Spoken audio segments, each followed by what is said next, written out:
Vols are back. Can't kill it. Can't kill it. Go. They waiting outside. They flooding the gates, I'm pulling the wrist like no I ain't got it. Stormy and Scott. It used to like when he got my brothers with me, we lighting the city on fire. Protect my Achilles cause they tryna kill me, but I never been so alive. Yeah, whiplash, we get so live. Whiplash,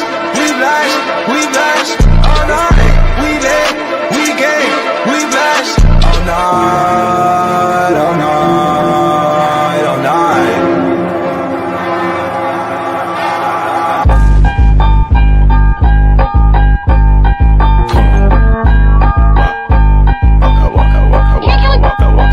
Can't kill it. Go. Origami paper, but I never fall for anyone. She a 9 plus 10, yeah, you know that equal 21. Savage big in a rap, it's a brand, keep it running. Trip her out in Bulgari, and she know she bad. I'm like Clyde, she like Bonnie. I came from the bottom, please don't ask me what it took. I got demons in my past, but my angels keep on shook. Man down, I can't hear a sound. Walk out on your block, I hear silence in the slide. Man down, me a writer, raise a toast. Tryna shadow be my boy, but you can't kill a ghost.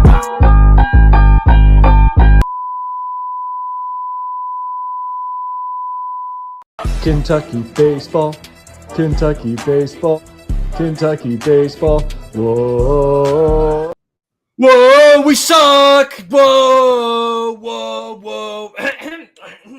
Oi, fellow comrades, it is Squidtard here, as well as my boys, Mr. Lucas Sharp and Julio Rodriguez, and welcome back to another episode of the Vol Star Podcast. We do this show every Monday at 8 o'clock p.m. Eastern Standard Time. Thank y'all so much for being here. And of course, shout out to all the people, whether or not you're on YouTube or Twitter. Thank you guys so much for being on here and being on another fantastic episode of the Vol Star Podcast. Before we continue, how are my boys, Mr. Lucas and Julio, doing? How are you guys doing tonight? I'm doing good. How about y'all? Yeah, I'm doing all right. Just watching Monday Night Raw and Yeah, doing this same thing. Spectacular. Have they kicked IShow Speed yet? no, but here's the funny thing about iShow Speed though is that I just let like a bunch of like AI generated matches. Like I just let the AI do a bunch of random matches, and I let iShow Speed compete in championship matches. And the thing is though, he's now, let's just say he's like the WWE champion now. iShow Speed is. This sounds like sounds like a horrible day for wrestling. That's my general reaction to that information. What are you talking about? It was an amazing day for wrestling. Everybody loves iShow Speed. Well, yeah, that's a great way of putting that. But yeah, again, thank you to everybody for watching. Today's Vol Star Podcast was sponsored by Misinformation. Maybe on the 50-yard line, watching Clemson beat the shit out of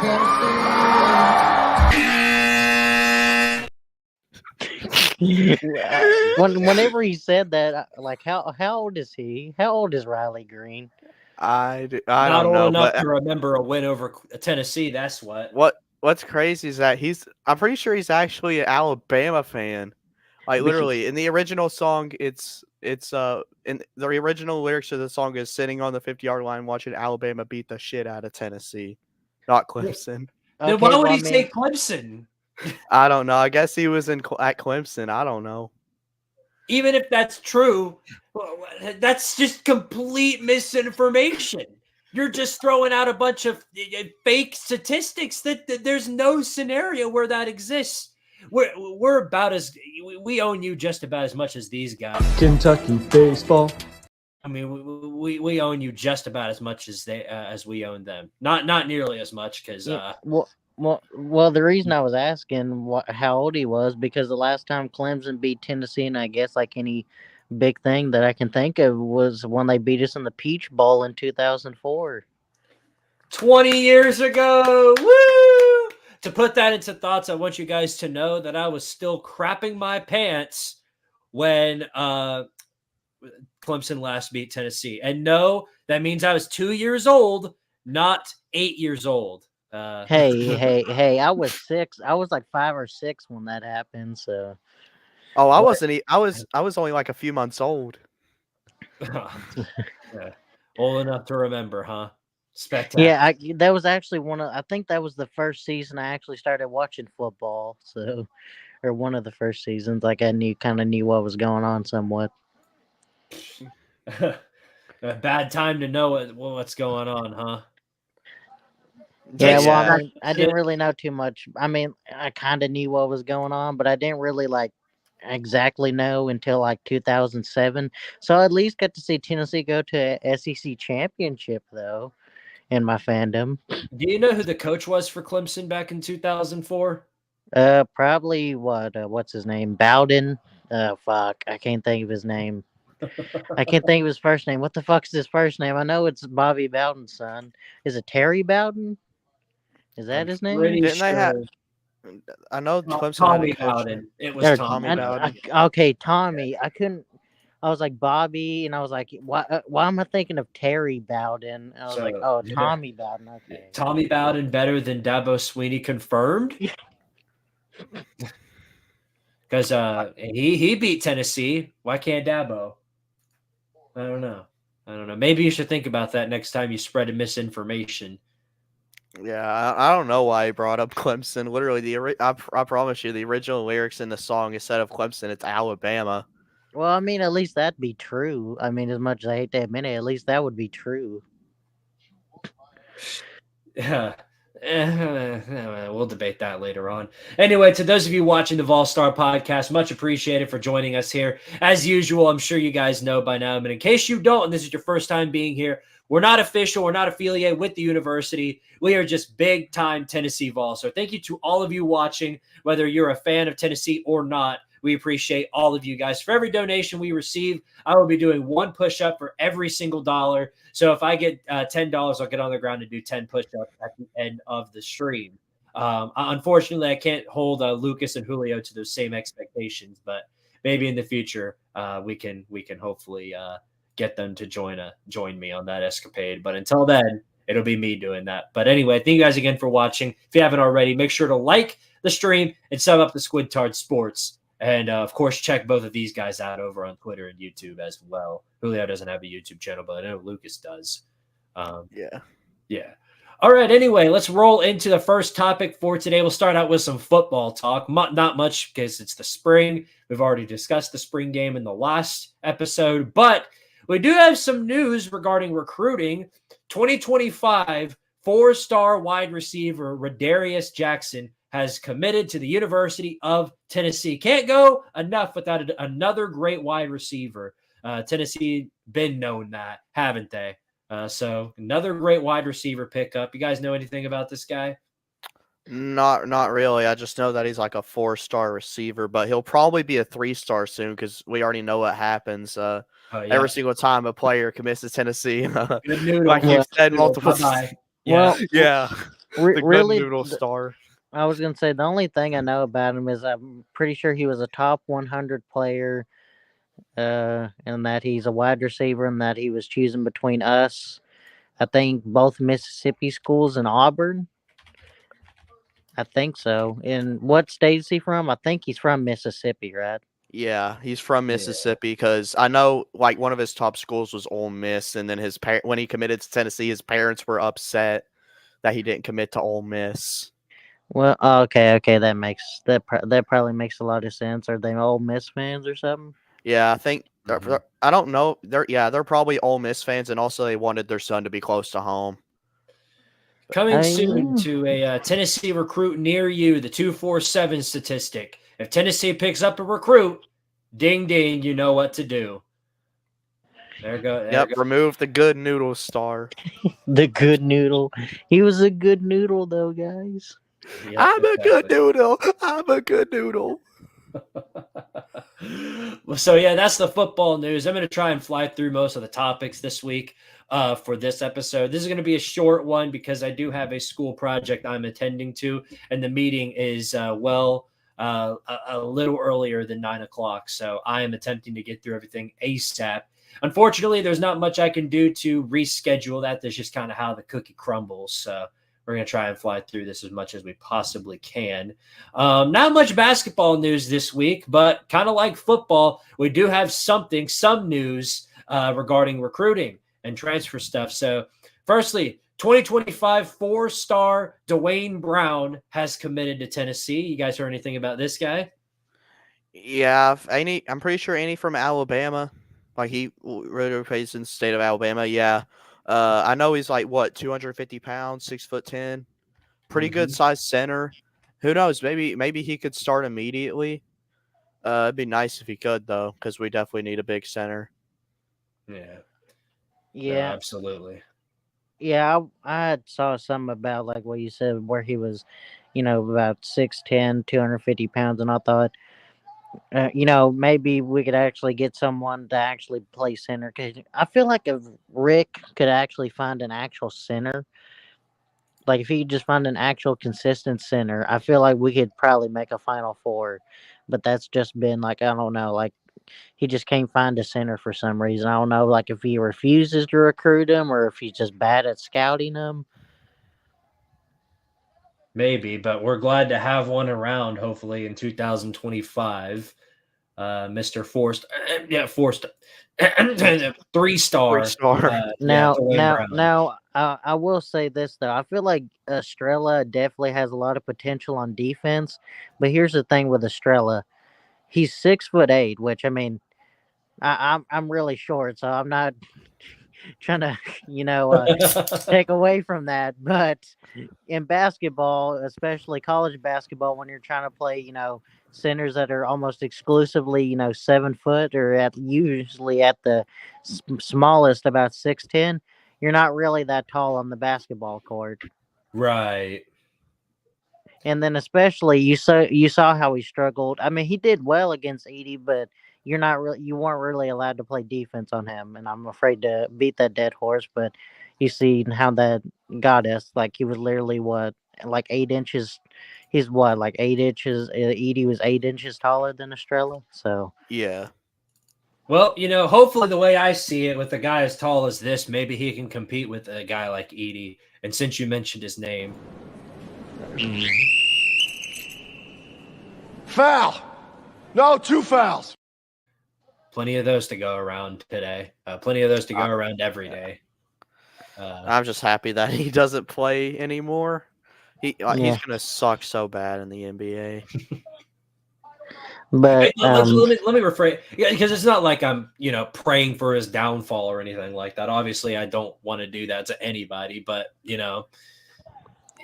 not going to compete in the NBA just by being tall. So we'll see how it goes for him. yeah. Some other basketball news. This is some transfer news. How about this guy? A guard from Hofstra, Darlin Stone DeBar, has signed with Tennessee. This is some big news, I think. Yep. He's an all CAA honoree. This is going to be. I mean, this is potentially going to be what I think a big impact for this Tennessee team. Can't do with enough of these transfer guys, huh? Yeah. Well, also, he essentially had, I think, about the same stats Dalton Connect had last year. Yeah. I think he literally has almost the exact same stats. Like if you go by statistic wise, he's practically plays the exact same way as Connect. He essentially has the same efficiency and all that stuff. Mm-hmm. Yeah. Kind of like Connect. 2023-24 second team all CAA designee will join the Volunteers in the 24-25 season with 1 year of eligibility remaining. So exactly like Connect, he's got 1 year of eligibility left. Hopefully he's going to ball out here. Yeah. I'm expecting that. Also, if I remember correctly, didn't they say 20 different schools reached out to him, and they were almost all big schools? Yeah, Yeah, he I definitely got remember some big schools to request his arrival to their school. Because I know Kentucky, I think, what was it, Kentucky and North Carolina and a bunch of other schools were on the list. What's new? Once again, we beat Kentucky. They can't get enough of that. Let's see. So here's some things that some of them said. Versatile player who can excel at multiple positions. He is an excellent three-point shooter who can also knock down mid-range shots and finish at the rim. There you go. That's some good stuff right there. Darwin Stone brings toughness and a strong work ethic, both of which will mesh well with the players already in our locker room. So this is just mixing up for a pretty good player who's going to make a big impact for the 2024-25 season. Yep. Which I know some people are saying we're going to miss Vescovi, but I mean, as much as I love Vescovi and stuff, I mean, I think we'll miss his leadership probably the most, and I mean his defense. But I know some people's like, oh, we'll miss his shooting, but let's be honest here. He kind of fell off shooting after his sophomore year. Like his sophomore year was kind of his peak offensively, and he kind of has fell off since then. And I mean, I'm not trying to shit on him. I'm just saying, like I don't know, he just hadn't seen this same since that year. I don't know. Yeah. Well, this does raise a question though. Who would be I guess in the 24 season, who would be the leader of the basketball team? Because obviously, Vescovi, Connect, one of those two guys has been the leader last season. Who's going to take over this year as the leader? Will it be DeBar, Darlin Stone, or will it be somebody else? It's going to be Zakai. I think Zakai is going to be the leader of this team. I think yeah. So. I was gonna say Zakai more than likely, which I know that some people will be like scoff at, like, oh, Zakai Ziegler or whatever. Oh, but I think he'd make a great leader. I mean, what was this his first ever Defensive Player of the Year, or was it his second? I think it was his first. Okay, that's what I thought. I know that he's finished like pretty high every year, but I think he finally won it last year. So technically last year. Okay, well, we've got something going right for us at least, and that's what matters. Yeah. Big pickup right there for Tennessee. Hopefully that pans out well for them in the future. And now finally for everyone's favorite topic for today, let's talk about the baseball team, shall we? Kentucky baseball. Kentucky baseball. Kentucky baseball. Whoa. We suck. Okay.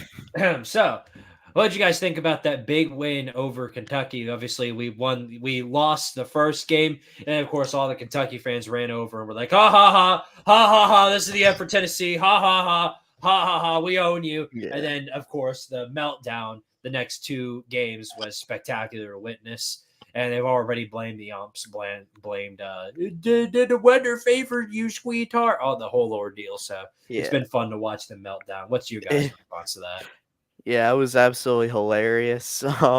Literally, as soon as we lost game one, all the Kentucky fans came out of the woodworks and started bragging, just like Georgia fans did when they won game one. They was acting like they won the series, but then literally they went on to lose the series. What's crazy is a Georgia fan literally bragged about their one win in game one, and they're still bragging about it today.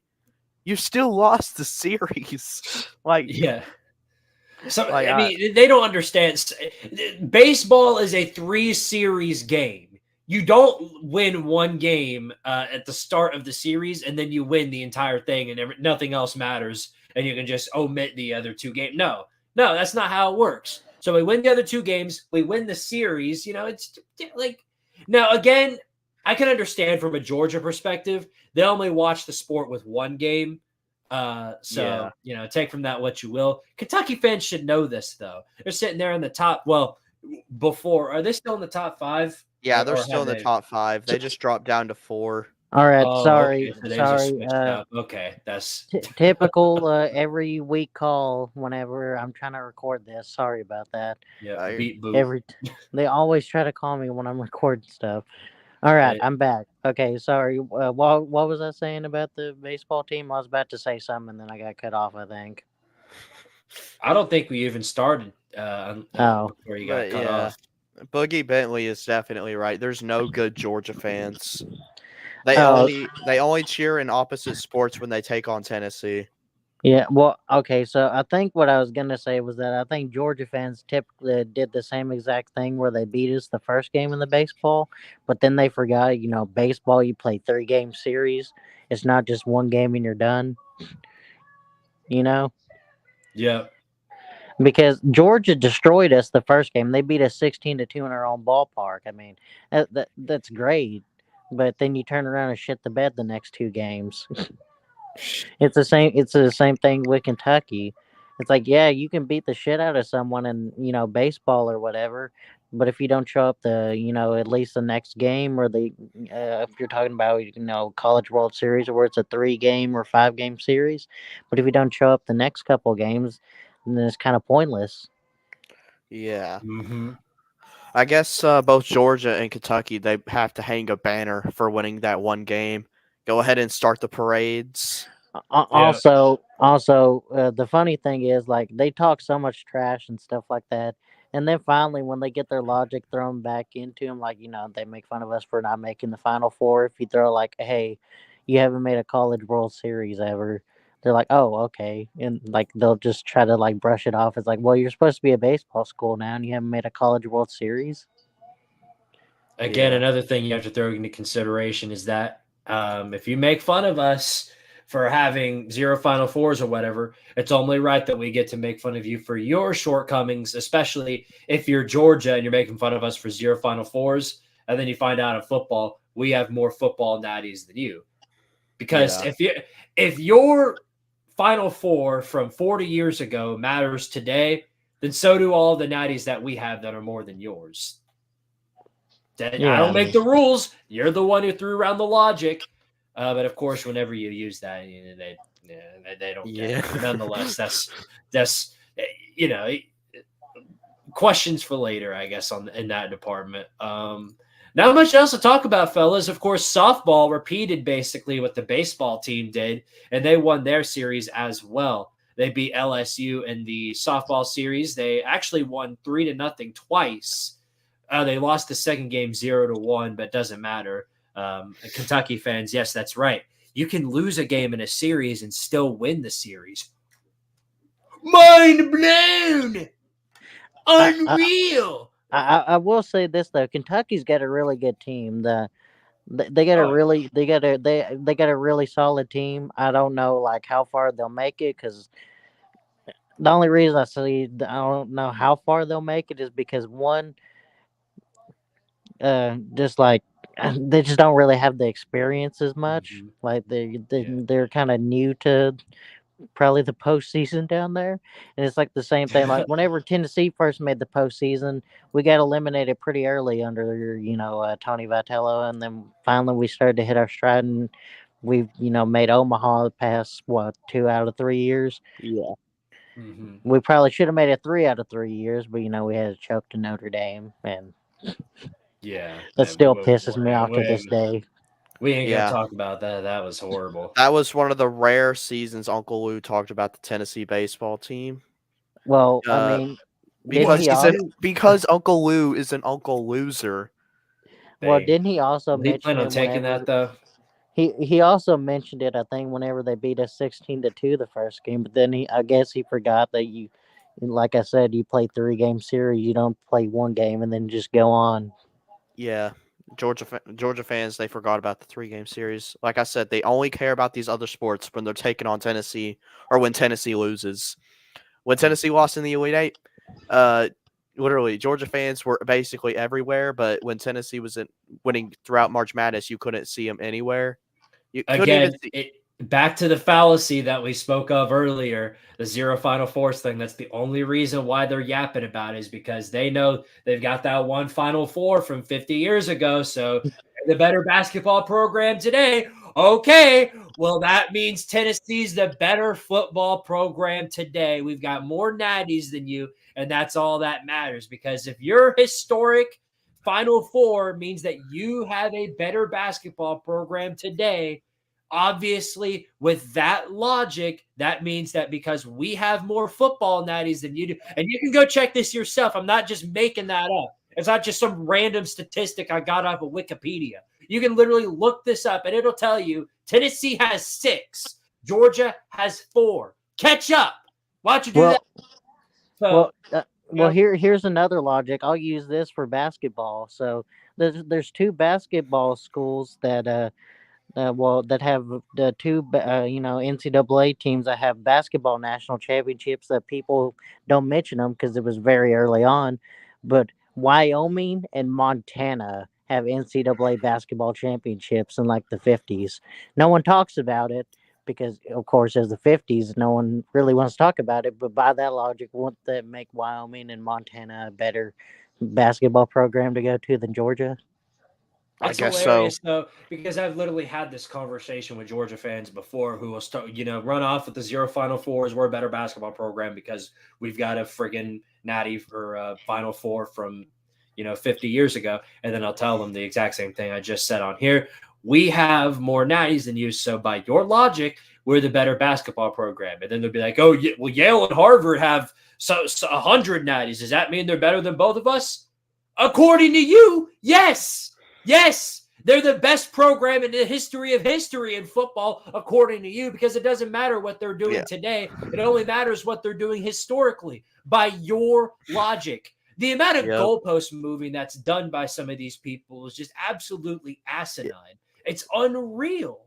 Yeah, they don't get it. They move on from one thing to the next. They're backpedaling harder than anybody else could backpedal. It's absolutely hilarious. It's like literally all they do is move the goalposts. That's all they do. Like literally, when Kentucky was bringing up the 0 Final Fours thing, Tennessee then would bring up the 0 College World Series appearances, and then Kentucky would be like, "We have the same amount of natties as you in baseball." Like, really? Recent conversation here I had on Twitter, which I got asked, "What sport does Tennessee have success in?" And I posted where we beat Creighton in the Sweet 16. I posted where we beat Georgia in basketball. And I posted, of course, our win against them in the series in baseball. And then, of course, no Final Fours in program history. And then I told him right on cue, the season don't matter unless you win a natty. And then I just sent him the college football playoff where Georgia was ranked 6th and didn't make the playoffs. And then, of course, more backpedaling. Georgia only lost the title for 1 year. Tennessee doesn't win titles in anything ever. And then I, of course, threw him with the Tennessee has more seasons that actually matter, according to you. We've got 6. You've got 4. Yeah, I don't know what to tell you. And then, of course, well, those are back from the Cold War. Those don't matter. Okay, so yours from 1983 does. It's so easy. It's so other than their back-to-back national championship, do you know when their first national championship was? Like 1942. Wait a minute. Which is where where some of our success came towards too. So by their logic, they would only have 3, and Tennessee would have. And Tennessee, they would just be ahead of Tennessee by 1, and that would just because they won the, repeated or whatever. I think you forgot about 1980. I don't know how you can forget about that. Well, I mean, I know 1980, but I'm saying like if they applied that logic or whatever, they would only have 1 more national championship because we would have the 51, and then 98, and then they would have, of course, 1980, and then and then of course they're 2 straight. Well, we'd have 67 too. We were national champs. Oh yeah, I forgot 67 also counts. Oh yeah, I forgot 67. Mm-hmm. But yeah. So yeah, we'd be tied. So even by that logic, we'd be tied. But yeah, C-Dog was right about Georgia fans. C-Dog was right. I think C-Dog pushes it a little too far sometimes, but in the case of this, I completely agree. And it's funny too because Bama made it further, postseason wise, and Michigan won the national championship, and neither of them are nearly as obnoxious. It's crazy to think about. I thought that would have, and most of them have run away because they can't handle losing. But there are quite a few in here that are still kind of running their mouth. And because you've got all these sports outlets talking about how Carson Beck's the best quarterback since everything, and he's the best quarterback since 2000 BC and all that. And the Georgia fans are just listening and getting spoon fed all of this copium. So Of course, they're buying into it. Look, I think Carson Beck's a great quarterback. Don't get me wrong. I think Carson Beck, in terms of quarterbacks in the SEC, he's top 3. But he's not, he's like everybody's talking about number 1 quarterback in the everything of everything. I don't know when people are going to tell the difference between great quarterback and great team. There's a significant difference, and people don't seem to understand that. They made the same mistake with Stetson Bennett back in 21 and 22. Stetson Bennett's a great quarterback. Stetson Bennett's not a better quarterback than CJ Stroud. He's just not. I think you can kind of grasp what I'm saying here. I'll give you a great example of a team that relied on their quarterback, and their national championships went down the drain with it. Now, this is from a while ago, but Oregon in, what was it, like 2006, 2007 with Dennis Dixon? Mm-hmm. He literally blew his leg up. I can't remember what game it was. I want to say versus Cal, I think. His knee blew up. Their national championship dreams just shattered right there because they relied on Dennis Dixon. Without Dennis Dixon, I mean, they were still a good team. I think they won like 11-2. But had it not been for that in 2007, they probably would have beat LSU in the national championship, I think.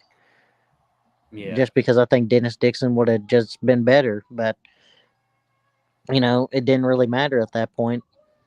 Yeah, well, again, like I keep saying, Carson Beck is not a bad quarterback by any standard, but I'm getting a little sick of all these sports outlets talking about how he's the greatest quarterback ever. And I don't know where they get this comparison from. If this were a Tennessee quarterback, they definitely would not be saying this.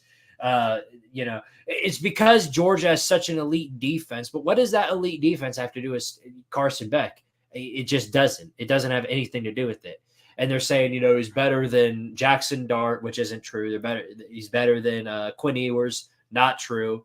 And I'll go as far as to say he's not better than Jalen Milroe. Why? Because Jalen Milroe beat him with a less talented team, on both sides of the ball. So I don't know. Prove me otherwise. If he comes out and throws for 3,000 yards and the defense starts slacking and he comes out and just balls out, then I'll come on here and tell you, looks like I was wrong about Carson Beck. But until I see it, you're just going to have to make me believe it. Yeah, I'll say the same thing too. But I will say the one thing that I think separated Stetson Bennett from Carson Beck, Stetson Bennett balls out under pressure. Carson Beck kind of crumbles under pressure. I do notice that there is a significant comparison. Because a lot of people are like, well, Stetson Bennett's better, but I will say this. Like I said, Stetson Bennett plays better under pressure, and it's probably because he has a lot of he had pressure put on him because, well, he was a walk-on. If he was going to fuck this up, he wouldn't have got his – had he fucked up, he wasn't going to get the job back because he's a walk-on. So that's a lot of pressure. Right. And well, that's the thing. And Carson Beck's the complete opposite. He's a 5-star from one of the top. What I can't remember what high school he went to, but I'm pretty sure he was one of the top high schools in Florida. So, because he was a 5-star, but it makes kind of sense that he should be used to the pressure, at least in my opinion. Or maybe he just got comfortable at Georgia, sitting on the bench for a while. Yeah. Because I feel like that's sometimes the problem with like big time recruits. If they stay at a program for too long and they're on the bench or whatever, they kind of get too complacent, and they think, oh, okay, well, I'm still the big shot from high school, but of course these people are better than me because they've had more time in the weight room and stuff like that. And I feel like some people might get complacent. I mean, he might come out and prove me wrong, and I hope he does. Just as long as it's not against Tennessee, of course. Right, as long as it's not against Tennessee, of course. Of course, yeah. But like I said, that's just my opinion on stuff like that. Like, I just don't know how good he'll do under pressure. Which, I mean, he shouldn't really have to do much under pressure because, I mean, looking at Georgia's schedule and who they play, he really should not be under pressure. Yeah. In hardly any games. Well, now that I think about it, there's one thing I do have to give Georgia fans credit for. And that's the amount of just complete domination they've been putting over these salty Florida State fans who are still crying about not being in the playoffs. And they keep hitting them with the 63-3. And of course, they keep crying about it. That game don't count. And did y'all see Florida State's new rings that they got? Like, I think they're ACC championship rings or whatever. But they've got it says 2023 football champion, stuff like unconquered 13-0. Like, this is UCF level delusion right here. Like, come on. We can't talk too much trash about the UCF national championship now. We got their AD. He was a mastermind behind that. You know that, right? Danny White was. Right, of course. We can't talk too much trash about it. What's going on, Ian the Hyper? Uh-oh. Can't wait. I just came to a stunning realization. I forgot to edit the color scheme. We're Texas colors and horns down. Boom. There we go. Beautiful. Spectacular. But I was just gonna say, are we allowed to make fun of Nebraska for we can actually hire good UCF head coaches? I guess. Maybe. I don't know. Did you guys know ever since we beat them in the Music City Bowl, they have yet to make a bowl game? Oh my God! Did we kill Nebraska? We might have. That game might have decided who was more Kerr. Actually, I take that back. We still had Jeremy. We still went through the whole Jeremy Pruitt fiasco. I take that back. But no, it was. That game was kind of a curse between both programs. It wasn't just. Yeah, it was two former blue blood programs. Oh yeah. Having a battle of mid in the middle of Nashville. Mm-hmm. I'm glad for whatever reason, this season I have not heard, because usually this is around the time that I hear, man, if everything goes right, Nebraska could possibly win the Big Ten and then make the playoffs. No, I've been having to hear that for the past 5 years. Nebraska's the greatest 3-9 team ever, sir.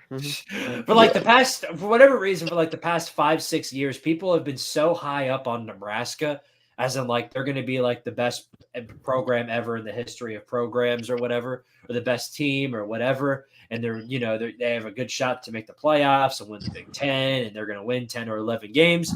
And then everybody immediately changes their minds 1 or 2 weeks into the season when they lose to whichever mid team that they play.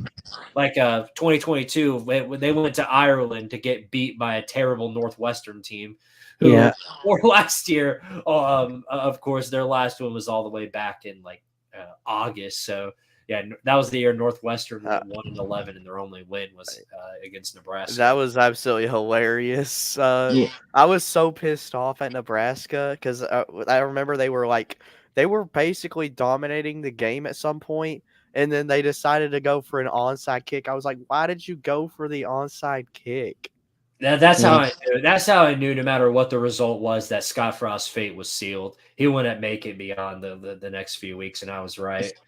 So funny story about the Nebraska-Tennessee game in Music City Bowl. I actually went with a girl I was seeing at one point. She was born in Nebraska and was a Nebraska fan. So you can imagine how weird that was. Must have been weird, yeah. That's funny. But there's worse fan bases out there. Nebraska. Nebraska's got a great fan base. It's just, like maybe they just kind of get too much hype. Another one I think it's way too much hype is Miami. Holy shit! The way people talk about Miami, you would think it's like 1980s. They got Jimmy Johnson on the sideline. Ed Reed, they got Michael 5 rings, at receiver.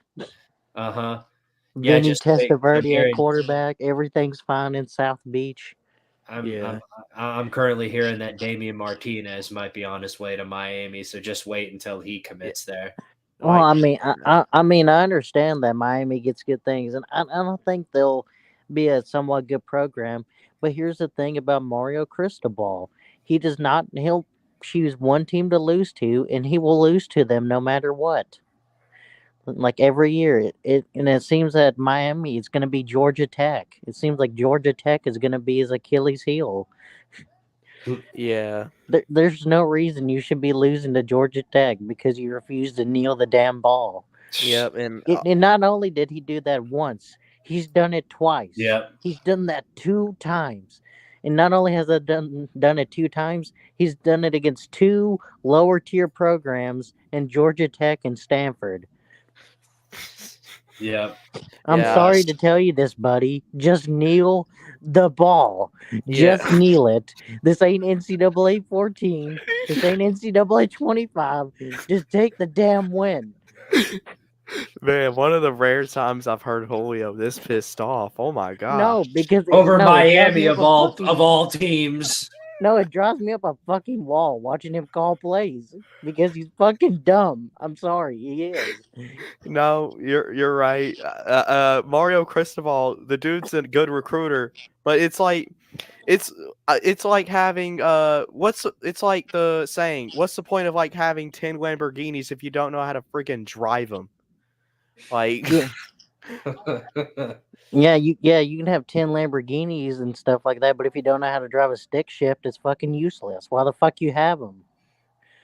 What he did there was basically the football equivalent of taking a Lamborghini and brake checking an 18-wheeler. That's exactly what he did. Just for the funnies. I'm going to brake check this 18-wheeler. Hopefully he won't ram into me. Oh, wait, he did. There goes my Lamborghini. See what I mean? Hopefully I have insurance. Wait, I do not. Oh well. No, but the thing with Cristobal, like he'll have some like great moments. Well, he'll make a great play call. He kind of reminds me of Dan Campbell, where like if something goes right for Dan Campbell, he looks like a genius. But except for unlike Dan Campbell, who actually tries to disguise his good play calls, Mario Cristobal just flops his dick on the table and is like, "Look at it, guys! Look at it." The most ironic part about the Lamborghini comment I just made is I just found this in my gallery. Bro.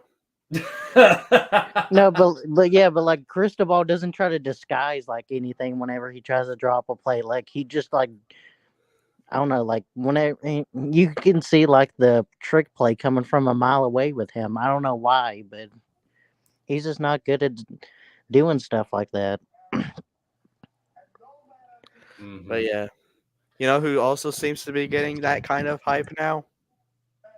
Who? Colorado. Yeah, of course, yeah. Boy, No, they are in delusion land right now. Wait, I hate to bring this up, but did you see the one thing where it was like Caitlin Clark is overrated or something like that? And it was like Caitlin Clark's overrated. Why does she get like all this hype or whatever? And then someone posted a thing with Deion Sanders, the Colorado Sports Illustrated cover when he's won Sports Person of the Year, and someone's like, "Why is this 4-8 team on my Sports Illustrated cover?"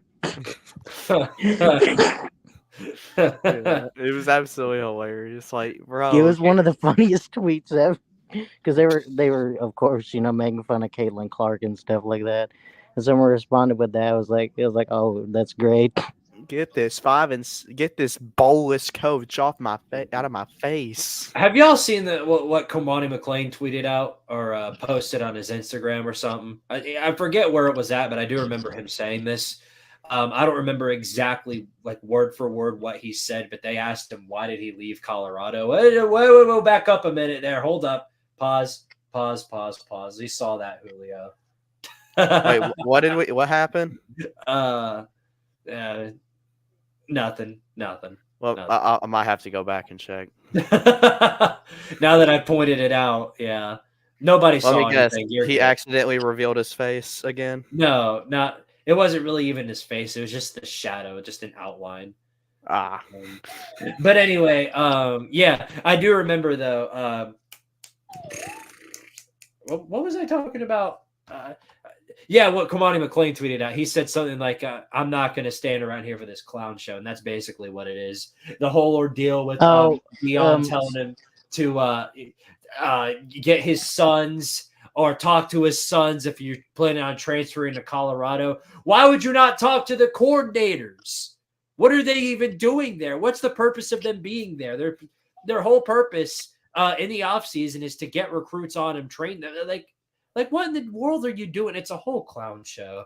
What's going on over in Colorado. And I feel bad for the actual Colorado fans that aren't just fans of Dion. Because after this season, when Shador goes on to the NFL or wherever he goes, so he gone. He gone. He's just going to abandon Colorado. And whichever coach comes in next is pretty much going to have to take over that mess. And that's what's going to happen. Look, I mean, all the cards are lining up that way. Shador, he's had only one coach throughout the entire time in his life. In his entire life, he's only ever had one coach. While he was playing in elementary school, it was Dion. While he was playing in middle school, Dion. Junior high, Dion. Junior, wherever he was at, junior college, Dion. High school, Dion, the whole ordeal, and now here he is. High school, he did have one other coach, but Dion was his offensive coordinator. So, okay, his dad was his offensive coordinator. But then they transferred. He transferred. But then after his first 2 years, he transferred to a high school. And do you want to guess who took the head coaching job at that high school? No, I can never guess. Was it Paul Johnson? No, it's Deion Sanders. Unbelievable! No way! So yeah, all the cards are lining up. Yeah, I thought Jeremy Pruitt took that head coaching job. I didn't think it was Dion. No, but like, I mean, that's the thing that like kind of worries me about Shador as a prospect. He's only had one coach. Like, yeah. So I guess when Shador goes to the NFL, Dion's going to go to the NFL. I mean, I guess it's looking like that way. I don't know. That's the only reason why he's coaching right now is to prop up his sons. I mean, that's just kind of how it goes. Until I'm proven otherwise, that's my opinion on it. And maybe Colorado comes out and they ball out. Maybe I'm proven wrong. I mean, they've got a whole team full of transfers. He doesn't recruit. They gotta get players on their roster first before thinking about making a bowl game. Have y'all also seen where Dion ranks his children by his favorites? Like he actually ranks his children. Wow. I was like, oh no, that seems kind of weird, bro. Why would you do that? Yeah, that's rude. Mm-hmm. It's I feel like that's the only reason why he's got this team of transfers, because after this season, he's not going to have a need to. I mean, he doesn't have a need to recruit. He's not going to see these guys who, whenever they grow up, I mean, he's going to go on to wherever else he goes, wherever Shador's going. I don't know how you guys don't see that. For the Colorado fans that do, or the ones that don't, I feel sorry for them because, it's the whole thing that they've been dealing with, the coaching search. You're just going to have to repeat it after this year. And another bad thing about Colorado is from Twitter, Blue Blood's bias, bro. You mean Colorado's bias? Yeah, literally. I'm literally every single time he tweets about Colorado, I'm just like, stop sucking on Colorado's cock, please. Stop. No, you got to be paid to do it. Got to be paid. Got to be paid to do it. There's no way. Here's the thing. It's supposed to be called Blue Blood's bias or whatever. And you would think you would actually talk about blue blood programs or whatever. But then he talks about Colorado, who hasn't done anything of note since like 2016. Like it's copium level 1 million is basically what it is, because after the whole, the whole circus with the whole "this ain't last chance you" and all the Instagram posts, he comes out and this is the greatest marketing scheme of all time. No, it's not. It ain't nowhere near. It's an embarrassment. Yeah. So, also, here's the other thing though. If you're gonna have like, I could understand like if you want to have like some of your staff say, hey, if you're planning on transferring here, send your film, and the staff sends that out. But just having like your two sons get one who plays offense and one who plays defense, trying to recruit players. I understand like if you want them to recruit players, but like just like put it out there. I mean, I guess it works because I got some players, including one of our linebackers, which I mean, I don't know what the hell Elijah's doing, but I mean, if he wants to go to Colorado and then eventually, I guess, try to transfer back next year, I mean, good luck to him. But this is something that of course, Colorado already knows, and they will know in the future, but something that I think Florida State's going to find out too. The transfer portal is for filling in holes. I think if you're going to use the transfer portal, it should be used to fill in gaps on your team and nothing else. You cannot build a sustainable program out of taking a bunch of transfers and having recruiting as a non-factor. You just can't do that. It doesn't work. I think of the transfer portal has basically turned into this. There are games I play where you can hire mercenaries for a lump sum of cash, and the moment you run out of cash and don't have enough to pay them, deuces, they're gone. That's exactly what the transfer portal has turned into. You got a bunch of players getting paid a crap ton of money to go play at whichever school they want or whichever school is paying them the most. And then when that school doesn't have the money that they want, then they go on to another school. It's a group of mercenaries. That's what it is. And Florida State and Colorado are going to find out real quick. See, yeah. Zero commits. No, but here's the thing. Here's the thing, though. I feel like Dion, if you actually put effort into actually recruiting other than the transfer portal, he could actually assemble a really good class, probably. He doesn't have to. He won't ever see any of those recruits. That's why they've got no recruits for the 25 class. He's not going to be there in 25. Shador's not, so you already know he won't be there. He's going to go somewhere else. Well, Shadur's his favorite son, according to the rankings, I think. So, yeah, he's not going to be there. Well, I think on that note, Shiloh's like at the bottom. So even if Shiloh even has like another year, I don't think he's going to stick around for Shiloh. So, jeez. Okay, let's misinformation. I don't know about that one. I think that was the last time I checked on the Sanders child rankings or whatever. Might have changed. Maybe on the 50-yard line, watching Clemson beat the shit out of Tennessee. Misinformation was being spread, so I had to throw that one out there. Yeah. Well, we got to wrap this show up anyway, guys. I got about 5 minutes before I got this meeting, so I better get ready for it. Thank you guys again, all of you guys, for watching. If you haven't already, make sure to give this a like and sub up to Squidtard Sports, and of course, check out my good boys Lucas Sharp and Juilo. You guys got any finalizing words before we wrap this thing up? Oh, yeah. So I do have one other than Go Vols, of course. But I meant to say this about Mario Cristobal before, and I just thought of it now. He's practically just Cuban Jimbo Fisher without a national championship. Oh yeah. What? Wow. Like he's Jimbo Fisher, like Jimbo Fisher at Texas A&M, but he's Cuban. That's like really the only difference. Yeah, because like Jimbo Fisher's a good recruiter, but he can't he can't have success on the field, kind of like Mario Cristobal. Yeah. And let's be honest, the only national championship that Jimbo won, he was carried to by Jameis Winston and Mr. Crab Legs himself. Well, I've heard from Miami fans that this is the year they're finally going to win the ACC. So we'll come back to this later on and find out if Mario can actually do.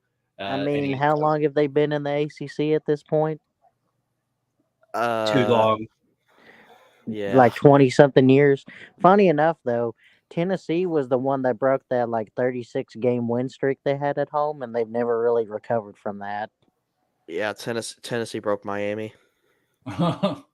Tennessee out here breaking everybody. They broke Clemson. Well, I will say I think Ohio State delivered the first big blow in the national championship, but then Tennessee kind of just finished it off by ending that win streak in the Orange Bowl. So, Big East playoff conference, sir. Okay, anyway, guys, appreciate y'all. Lucas, any finalizing words from you? Just go Vols. That's all I gotta say. Great words to end out with. And of course, I'll finish it out just by giving you all one last pain in your ears. Kentucky baseball. Kentucky baseball. Kentucky baseball. Whoa, we suck. Okay, thank you all again for watching.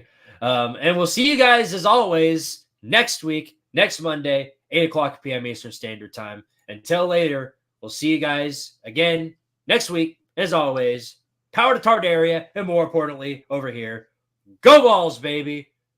Woo!